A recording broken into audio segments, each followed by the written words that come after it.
우리는 하나님 앞에 기도할 때에 하나님 아버지라고 부릅니다. 하나님 아버지라는 말에 거부감이 없어요. 그런데 하나님을 믿지 않는 분들에게 하나님 아버지라고 부르는 것은 거부감을 갖기도 하고 아버지라는 말을 하지도 못합니다.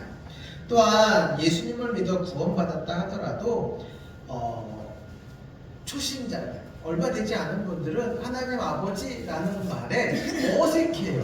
그렇잖아요. 어색합니다. 그리고 아버지에 대한 좋지 않은 기억이 있는 분들은 하나님 아버지라고 부르는 데 있어서 거부감을 가질 수밖에 없는 거예요.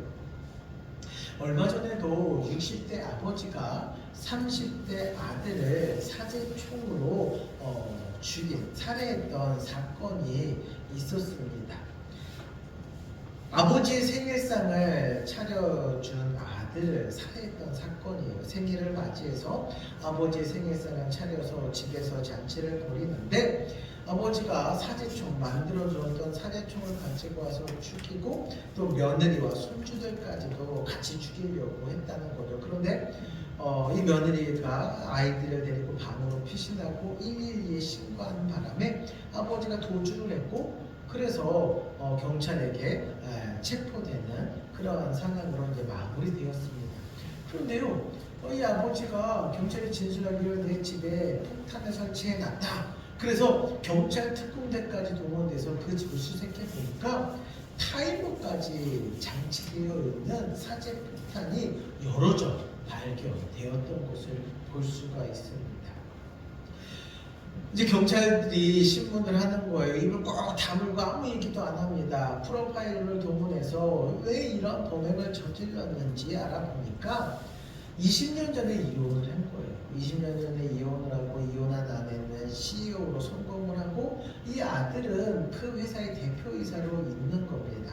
가족회사다 보니까 이 아버지, 이혼한 아버지, 아무런 직업이 없는 이 아버지를 가족회사 이름으로 올려서 한 달에 300만 원씩 월급을 주었는데 작년부터 이게 끊어졌다는 거예요. 그래서 괘씸해서 이렇게 살해하려는 그런 범행을 계획했다라는 것이죠. 참 아버지에 대한 씁쓸한 안 좋은 사건을 보면서 어떻게 아버지가 저럴 수 있을까라는 생각을 하게 됩니다. 여러분, 아버지에게 지속적으로 학대당하거나 아니면 술주정과 가정폭력, 도박이나 가정파상, 심지어는 성폭행까지 경험했던 사람들은 아버지라는 단어에 대해서 부정적으로 생각할 수밖에 없다라는 것이지요. 그런데 예수님께서는요, 하나님을 아버지라고 불렀고요. 예수님은 독생자이시기 때문에 아버지라고 부를 수 있겠지만 예수님이 제자들에게 또한 우리에게도 하나님을 아버지라고 부르도록 하셨다라는 것입니다. 여러분, 세상에는 많은 종교가 있어요. 그런데 어느 종교도 자기들이 믿는 신을 아버지라고는 부르지 않습니다.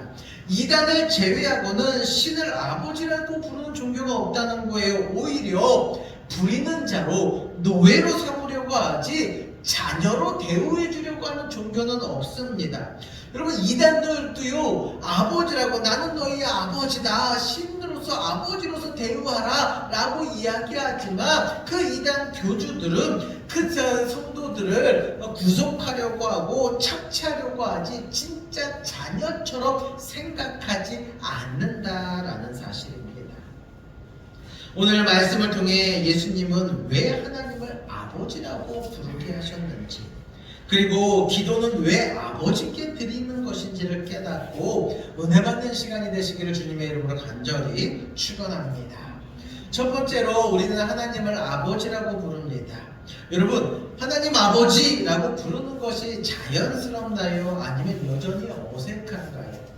저는 모태신앙이기 때문에 어려서부터 하나님을 아버지로 불러왔어요. 그래서 하나님 아버지라고 부르는 게 전혀 어색하지가 않습니다. 그러나 늦게 신앙생활 하신 분이거나 얼마 되지 않으신 분들은 하나님을 아버지라고 부르는 것이 어색할 수밖에 없다라는 거예요.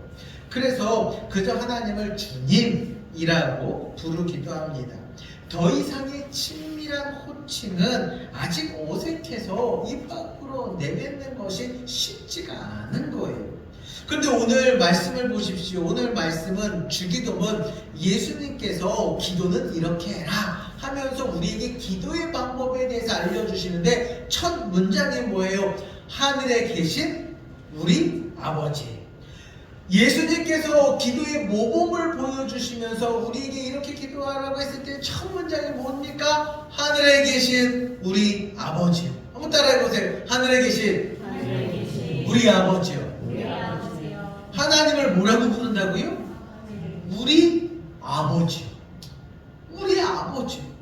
하나님을 나의 아버지. 그러니까 예수님이 볼 때에는 하늘에 계신 나의 아버지라고 부를 수도 있겠지만 나의 아버지가 아니라 누구의 아버지요?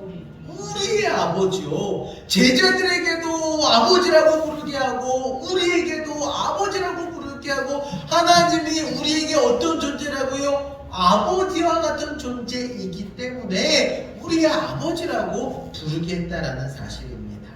굉장히 중요한 거예요. 우리 아버지라고 부르게 한 이 호칭이 얼마나 중요한지, 그래서 이 한 절을 가지고 오늘 말씀을 나누고자 하는 것입니다. 여러분, 예수님께서 제자들에게 이와 같이 기도를 가르쳐 주실 때 사용한 언어가 뭐냐면 구약연의 아람어예요. 아람어로 아버지를 아바라고 부릅니다. 이 아바라는 단어는요, 어린아이가 아버지를 친근하게 표현할 때에 사용하는 단어예요. 그러니까 우리말로 하면은 뭘까요? 아빠. 맞아요. 아빠예요. 여러분, 아버지라고 부르는 게 더 친근한가요? 아빠라고 부르는 게 더 친근한가요?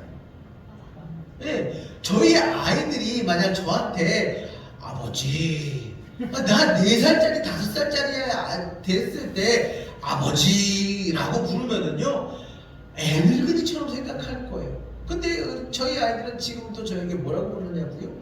아빠라고 불러요. 아빠라고 부르면은요 여전히 아직도 어린아이처럼 생각합니다. 그러니까 어린아이가 정말 친근한 아버지에게 부를 때의 호칭이 아빠라고 하는 것처럼 예수님이 하나님을 부를 때의 아버님, 아버지 이게 이렇게 부른 것이 아니라 아빠라고 부르다. 그런데 이 아빠라는 표현은요 당시 유대인들이 볼 때는 엄청난 충격적인 사건입니다. 예수님이 하나님을 부를 때에 아빠라고 부르는 게 그들이 볼 때에 유대 종교 지도자들이 볼 때는요 망치로 머리를 띵 하고 친 것과 같은 엄청난 충격적인 사건이에요. 왜냐? 구약시대의 이스라엘 백성들은요 하나님을 아버지라고 부르지 못했기 때문에 구약시대의 하나님은요 야훼라고 부릅니다. 그런데 이 야훼라는 단어는 거룩하고 하나님이 거룩하고 위험 있으신 분이잖아요. 감히 하나님의 얼굴을 하나님 앞에 나아가는 것조차 생각할 수가 없는 거예요. 그래서 그 야훼라는 단어의 자음만 딴 것이 아도나이라는 글이에요. 그래서 구약의 이스라엘 백성들은요 하나님을 아도나이라고 불렀습니다. 야훼라고 하나님의 이름을 감히 부를 수 없어서. 근데 이 아도나이의 뜻이 뭐냐면 주님이라는 뜻이에요. 바로 하나님께 복종한다. 하나님은 모든 만물의 주인이시고 우리 인간의 주인 되십니다 라는 의미로 주님 아도나이라고 불렀던 거예요. 여러분, 하나님이 주인이시면 우리는 뭐예요? 주인과 종이에요. 하나님을 주인이라고 부르면 우리는 그냥 종일 수밖에 없잖아요. 주인과 자녀가 될 수가 없는 거예요. 그래서 이스라엘 민족들은요, 하나님을 주인으로, 그래서 하나님의 말씀에 복종하는 관계일 수밖에 없었습니다. 그래서 하나님을 두려워한 겁니다. 그리고 구약의 성도들은 율법을 지키잖아요. 이 율법은 뭐예요? 나의 죄를 드러나게 하는 것입니다. 죄가 드러나니까 하나님 앞에 내 죄가 부끄럽고 두려운 거예요. 그래서 하나님을 아버지로 부를 수가 없는 겁니다. 그저 주인으로, 주인과 종의 관계로 율법을 통해서 하나님은 우리를 심판주로 우리의 죄를 드러나게 하시는 분으로 두려워하다 보니까 예수님이 아빠 아버지라고 부르는 것이 이들에게는요 전혀 상상할 수조차 없는 충격적인 사건이었던 것이죠.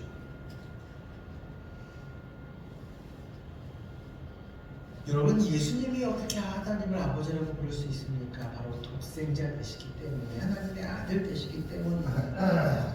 그런데 우리가 진짜 감사할 수 있는 것은, 예수님은 당연히 하나님을 아버지라고 부를 수 있겠죠. 그러나 우리에게도, 제자들에게도 하나님을 아버지라고 불러라. 우리에게 하나님을 주님, 나의 주인 되신 주님이 아니라 아버지로 부를 수 있는 길을 열어주셨다라는 말씀입니다. 우리가 아직은 아버지라는 말이 낯설고 어색하더라도 하나님을 아버지로 불러보시기를 바랍니다. 예수님께서 아빠, 아버지라고 불렀던 것처럼 우리도 하나님을 아빠, 아버지로 부를 수 있는 믿음이 있기를 주님의 이름으로 간절히 축원합니다. 왜냐? 아버지로 고백할 때에, 아빠로 고백할 때에 하나님과 나와의 관계가 더 친밀해져 있다라는 말씀입니다. 두 번째로, 하나님은 최고의 아버지가 되십니다. 예전에 교회 나온 지 얼마 되지 않은 분이 하나님을 아버지라고 부르는 것이 힘들다라는 이야기를 한 적이 있어요. 이유를 물어보니까 어려서 아버지로부터 받은 상처 때문에 아버지라고 부르는 게 자신에게는 너무 힘들다는 거죠. 서두에도 말씀을 드렸듯이 아버지가 주는 단어는 가부장적인 아버지의 권위를 생각나게 합니다. 학대하는 아버지, 자녀를 버리는 아버지, 무능한 아버지, 무책임한 아버지, 술주정한 아버지, 이런 아버지를 생각나게 하기도 하죠. 반면 어떤 분에게는 아버지는 따뜻하고 자상하고 다정하고 책임감 있는 슈퍼맨처럼 생각나게 하는 분들도 있어요. 저희 큰아이 지한이가 어려서 아빠를 TV에 나오는 사람으로 알고 있었어요. 제가 그렇게 유명한 사람이에요. 왜냐면 주일날 교회 가서 예배 드리면은 아이를 데리고 사모님이 가니까 잠옷실에서 예배를 드리는데, 잠옷실에 가면은 큰 TV에 아빠가 나오거든요. 그러니까 와, 우리 아빠야 하면서 아빠는 TV 나오는 사람이라고, 굉장히 유명한 사람이라고 생각했지만, 사실 교회 안에서 예배 드릴 때 사회 보고 설교할 때 그렇게 나오는 거잖아요. 아이는 그걸 모르고 TV에 나오니까. 그리고 지한이가 얼마 전에 이런 이야기를 한 거예요. 자기가 어렸을 때 아빠를 보면은 아빠는 슈퍼맨인 줄 알았다는 거죠. 제가 그런 사람입니다. 슈퍼맨이에요.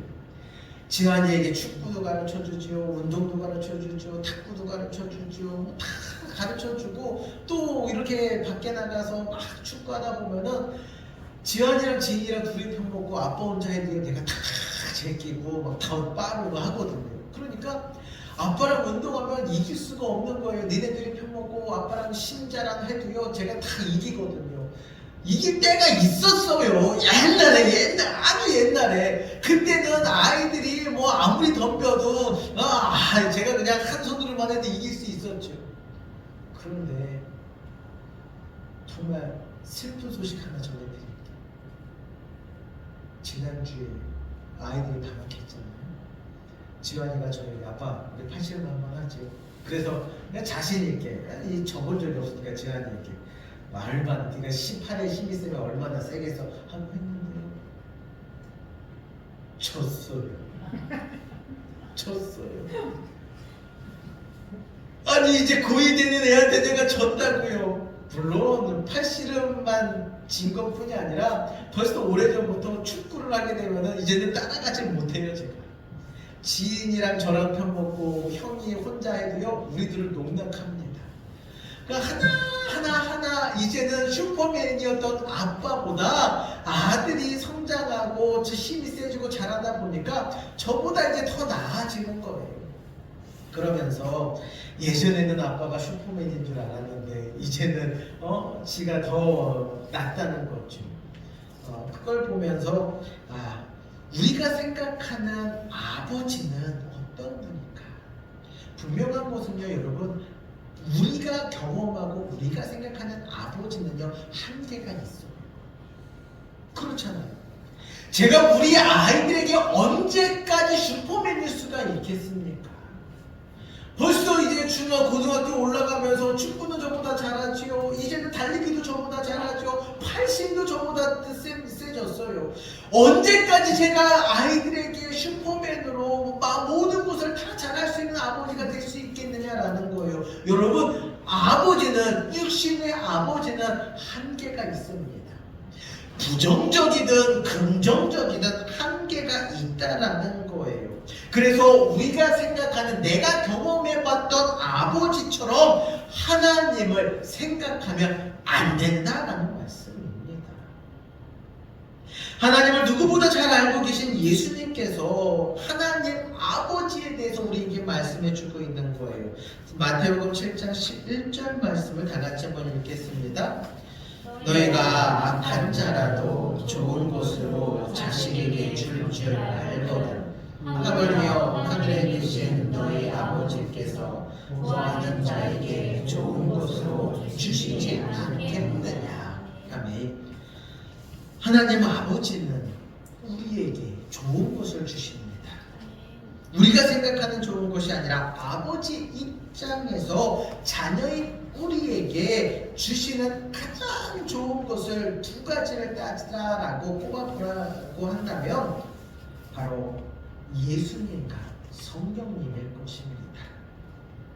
우리는 예수님 없이 하나님 앞에 나아갈 수가 없는 거예요. 여러분, 인간은요 죄로 인해서 하나님과의 관계가 단절되었습니다.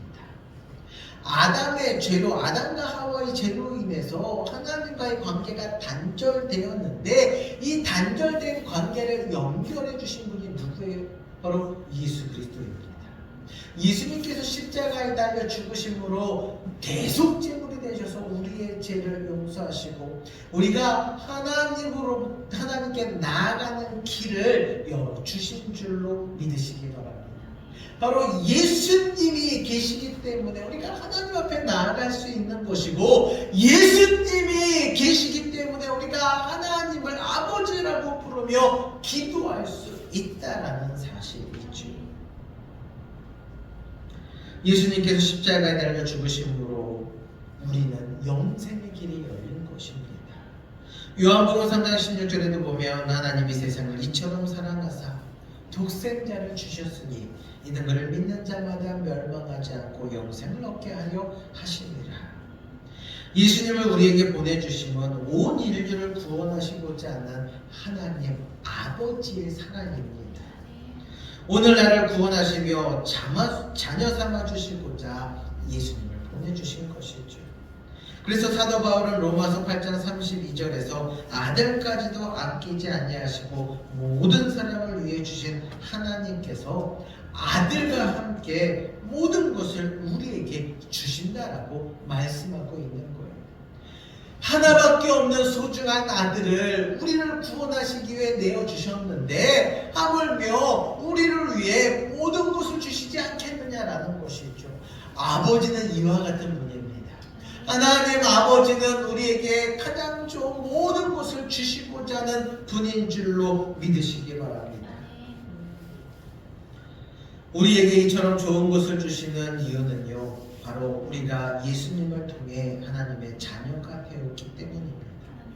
그래서 예수님은 자신도 하나님을 아버지라고 불렀듯이 우리에게도 하나님을 아버지라고 부르도록 하신 거예요. 하나님을 아버지로 부르며 기도해 보십시오. 그러면 가장 좋은 것을 주시는 아버지의 은혜를 경험하게 될 줄로 믿으시기 바랍니다. 예수님과 더불어 우리에게 주신 가장 좋은 선물은 바로 성령님이에요. 누가복음 11장 13절을 다 같이 읽겠습니다. 너희가 악할지라도 좋은 것을 자식에게 줄 줄 알거든. 하물며 너희 하늘 아버지께서 구하는 자에게 성령을 주시지 않겠느냐 하시니라. 아멘. 지금은 성령 시대입니다. 예수님께서 2000년 전에 이 땅에 오셔서 우리의 죄를 대속하시고 죽으신 후에 하늘 보좌 우편에 오르셔서 이 땅을 지금도 다스리고 계십니다. 하나님은 지금 하늘 보좌 우편에 계시지만 우리에게는 각 사람마다 성령님을 보내주셨습니다. 성령께서 우리 안에 계시는 것이 중요한 이유는요, 바로 성령을 통해 아빠, 아버지라고 부를 수 있기 때문에 그래요. 여러분, 예수님을 믿지 않는 세상 사람들에게 하나님을 아버지라고 불러봐 라고 한번 물어보십시오. 아버지라고 부를 수 있나? 보세요. 못 부릅니다. 믿지 않기 때문에. 하나님을 아버지라고 부를 수 있는 것은 바로 우리 안에 성령이 계시기 때문에.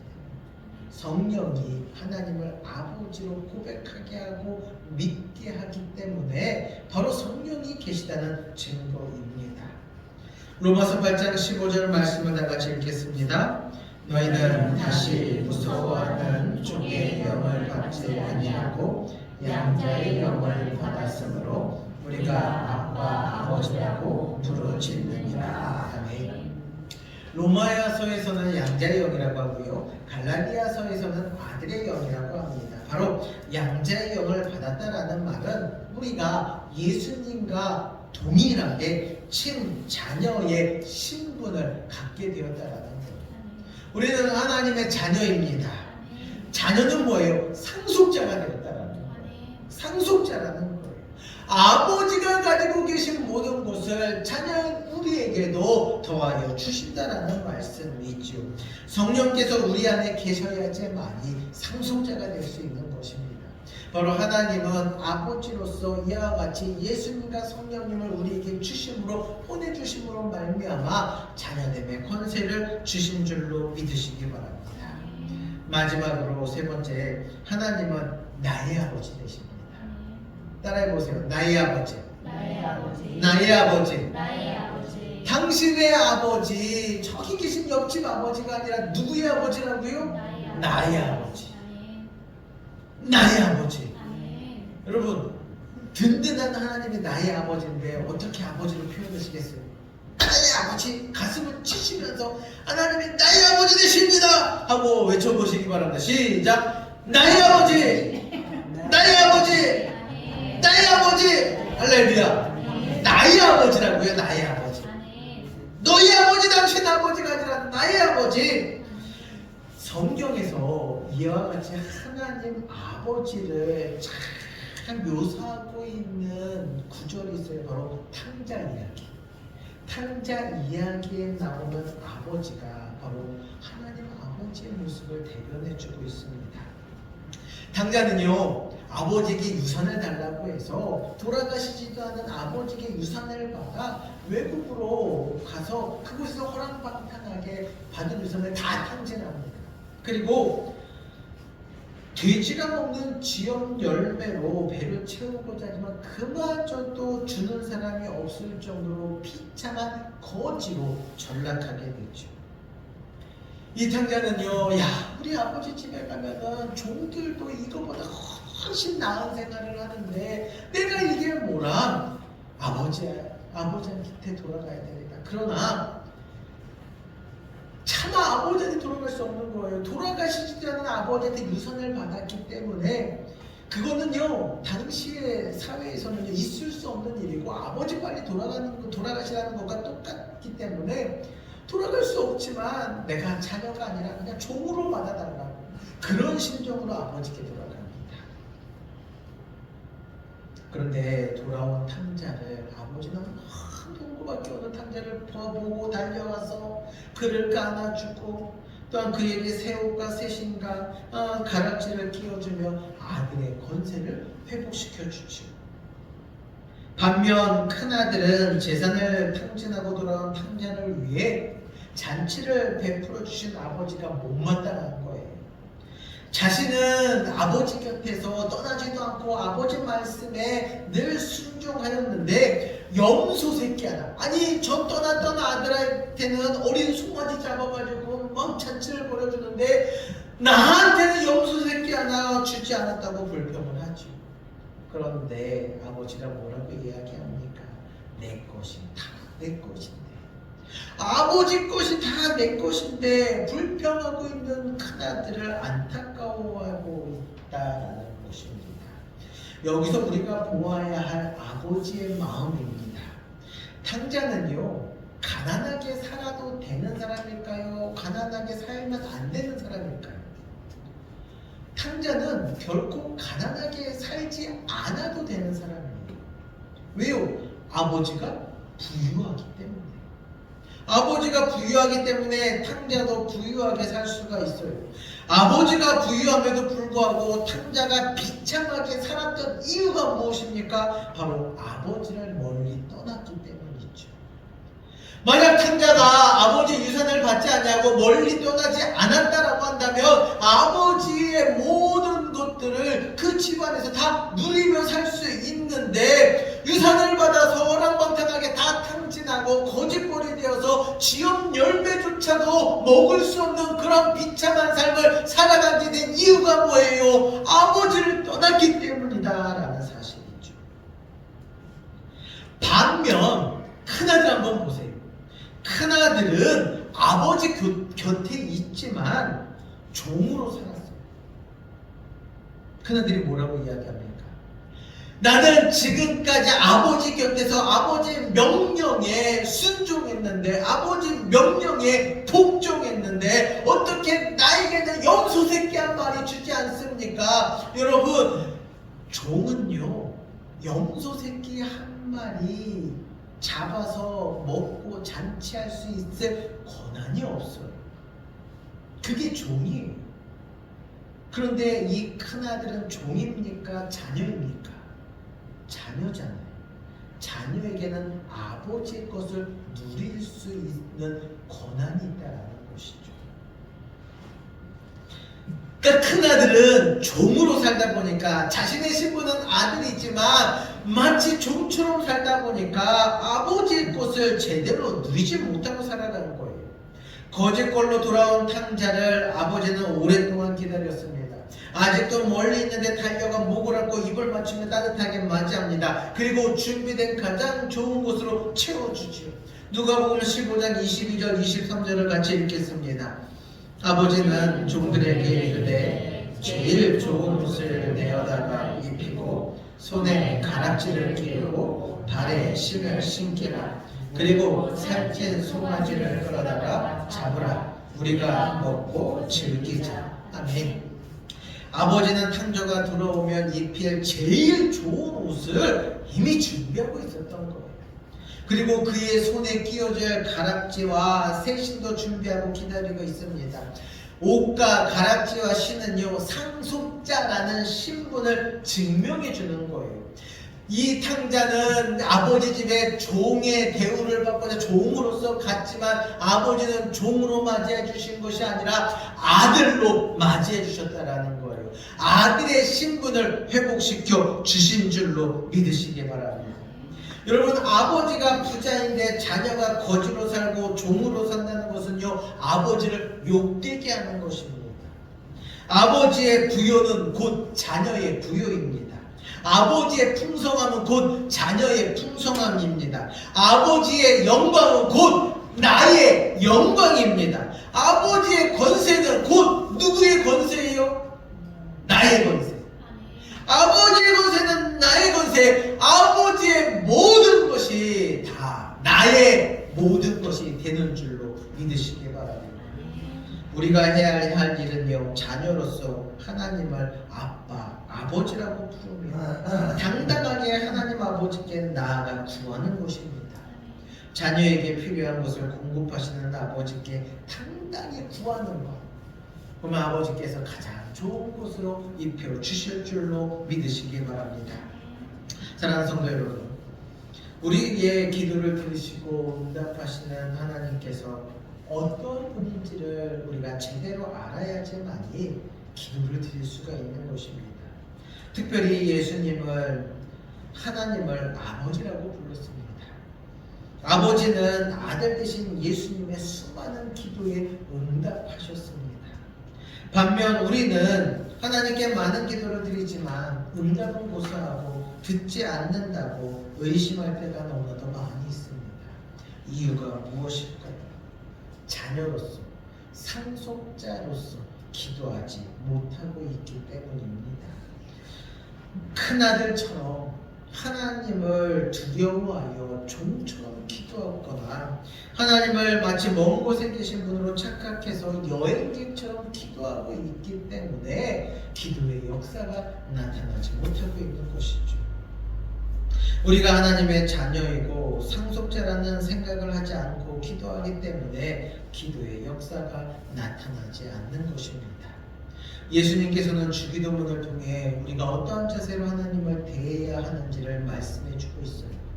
우리는 하나님을 아빠, 아버지로 대해야 하는 줄로 믿으시기 바랍니다.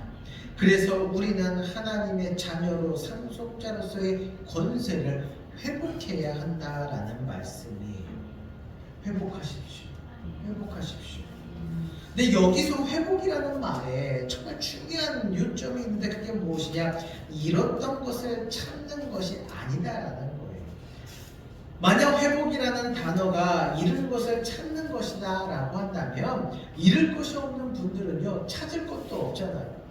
어떤 분들은 이런 말씀하시는 분도 있어요. 나는 평생 살아오면서 가진 재산도 없고 늘 실패했기 때문에 회복한다고 해서 뭐 더 많은 것을 가지는 것이 없어요. 회복이 내게는 별 의미가 없는 단어이기도 합니다 라는 말씀을 하시는 분도 있어요. 만약 회복이 내가 가장 좋았을 때 그 시절을 회복하는 거라고 한다면 여러분 그거는 한계가 있을 거예요. 그러나 여기서 말하는 회복은 무엇이냐? 바로 아버지와 아들과의 본래의 관계, 원래의 상태를 회복하는 것입니다. 아버지와 자녀의 관계는 영원한 것이잖아요. 여러분 우리가 언제 하나님과 자녀, 아버지와 자녀의 관계가 됐습니까? 우리가 태어나면서부터 하나님은 아버지 되시고 나는 자녀가 되었습니까? 아니에요. 하나님과 아버지와 자녀의 관계가 되는 것은요 예수 그리스도를 믿음으로 말미암아 예수 그리스도를 믿음으로 말미암아 예수 그리스도 때문에 하나님과 나와의 관계가 아버지와 자녀의 관계가 되었다라는 거예요.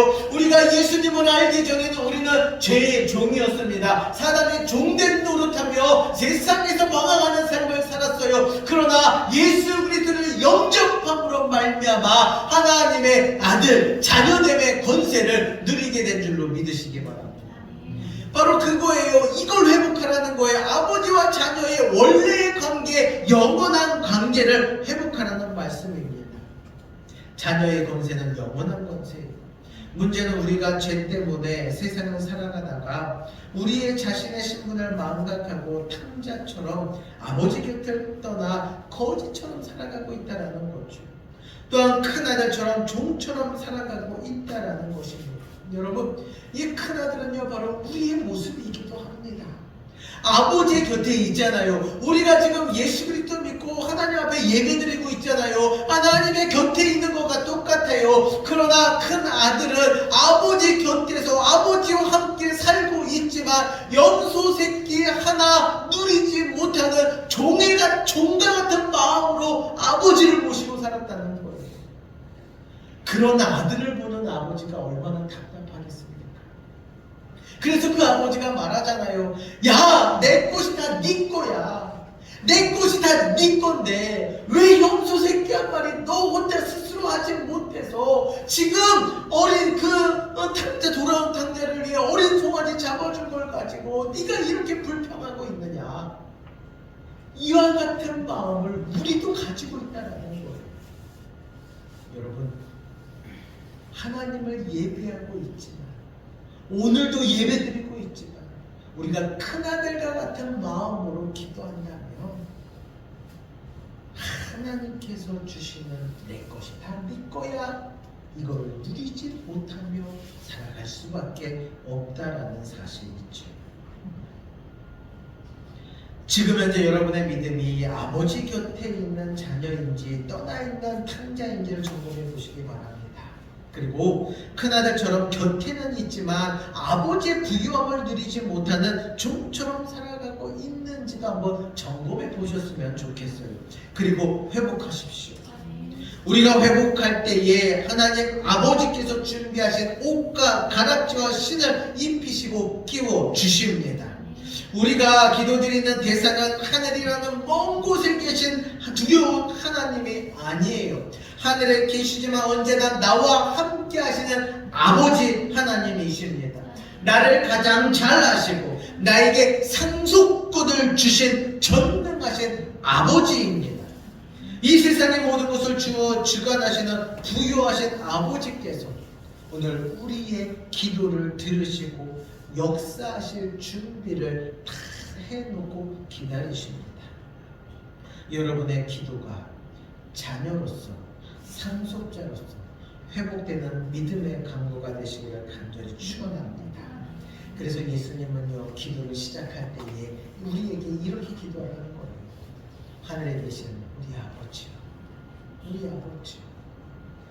아버지가 멀게만 느껴지고 내가 경험해보고 내가 알고 있는 그 아버지를 한계 짓지 말고 본래 나를 구원하신 하늘에 계신 그 아버지, 나에게 모든 것을 가장 좋은 것을 주시고자 하는 그 아버지, 친근한 아버지, 아버지를 생각하며 기도하라는 것입니다. 여러분이 지금 기도하실 때에 어떠한 마음으로 하나님께 기도합니까?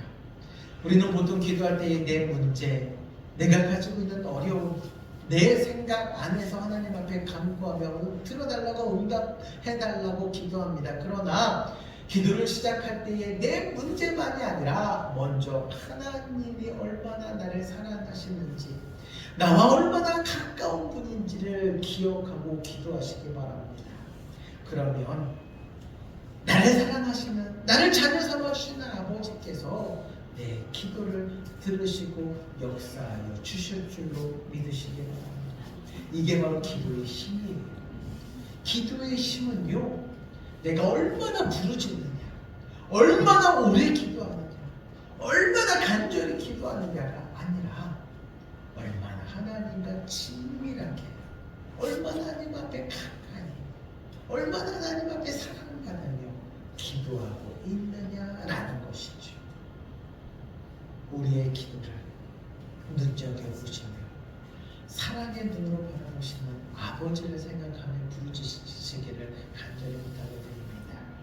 여러분, 사랑하는 존재예요. 아빠, 아버지라고 부를 때에 그 아빠라고 부르는 그 아이들의 그 부름에 얼마나 사랑스러운지 그 모습으로 우리를 바라보십니다. 이와 같은 아버지와의 관계, 친밀한 관계가 회복되고 기도의 능력이 회복되시기를 주님의 이름으로 간절히 축원합니다. 함께 찬양합니다.